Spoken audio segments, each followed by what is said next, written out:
King Kong vs. Godzilla, the third movie from the Godzilla franchise. When I was little, this movie was one of my favorites, and how can you blame me? It's literally the best thing you can watch for a kid in my age back then. Like, come on, it's literally the battle to the death of the eighth wonder of the world, King Kong versus the king of the monsters, Godzilla. It's literally the best thing ever, but that's the time when I was a little kid back then. And the version of the movie that I watched a long time ago was the English dub version. Commonly, in English versions of Godzilla films, they usually edit a lot of the scenes out to make the kaiju action shown more early in the movie, or they decide to put some American actors in the movie. But for this review, I actually recently watched the Japanese version of this movie. So, what are my thoughts on this showa movie? Have they changed throughout the years? Well, all I'm gonna say is kinda. Don't get me wrong, I still like this Showa Godzilla movie, and plus I even did some research about this movie's production.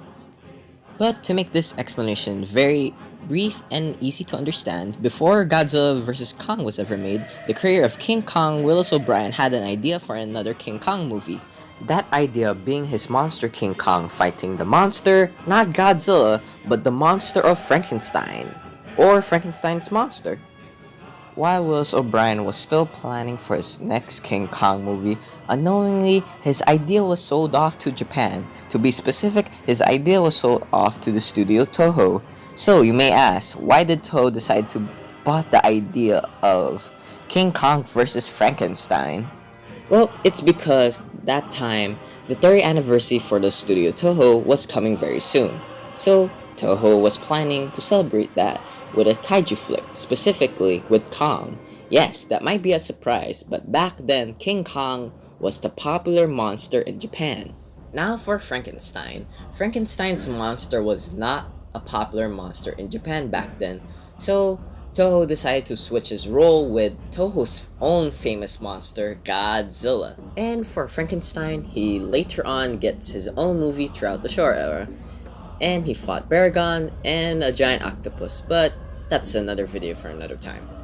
So that's basically the short history of King Kong vs. Godzilla's production. But if you want to know more, or a much more in-depth explanation of the film's production, I suggest watching this video from Big Action Bill. It goes in-depth, it has a lot of research, and a lot of information to know about this movie. I suggest watching that out. Okay, now let's talk about the movie itself. So, let's start with the human characters. For this movie, I actually like the human characters. They're not boring like in Raids Again. They're actually funny and likable.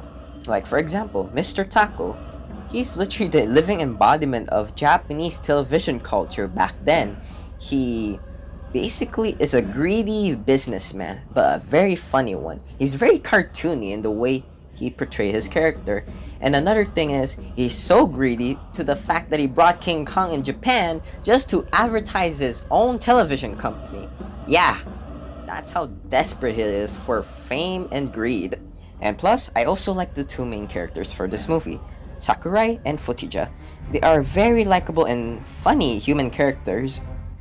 And it's actually one of these rare instances where the main characters of a Godzilla film are actually interesting and likable. But let's talk about the two main monsters for this movie, Godzilla and Kong. I'll be honest with you guys, but I actually like both designs for Godzilla and Kong. Yeah, I know that Kong looks like a Randover Donkey Kong, but seriously, I really like Kong's design for this movie. It's goofy looking, but in my eyes, it looks good. But for Godzilla, the King Goji suit actually is one of my favorite Godzilla suits in the Showa era, to the point I even want the NECA figure of it. But how are the fights between these two kings? Well, the first fight was not that great, to be honest with you. It's just Godzilla using his atomic breath once, and then King Kong walks like a little bitch. And then we have Godzilla over here clapping like a stupid idiot.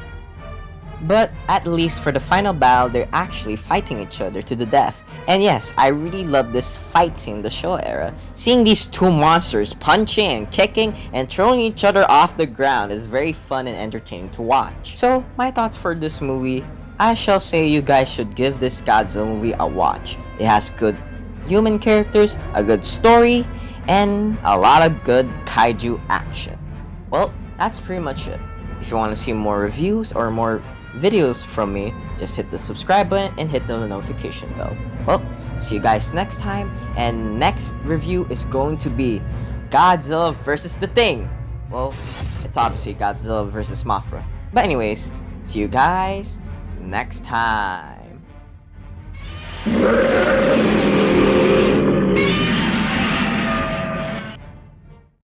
With a crazy rap skill, get ready to rumble.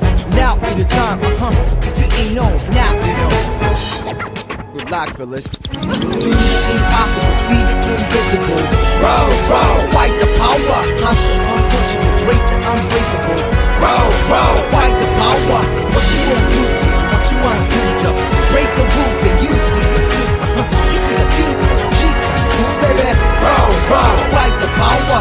Second verse dedicated to the real peeps. What we gotta say is so real thing, cause revolution ain't never gonna televise. Kicking a map, whoa, microphone phenotype, opening third eyes.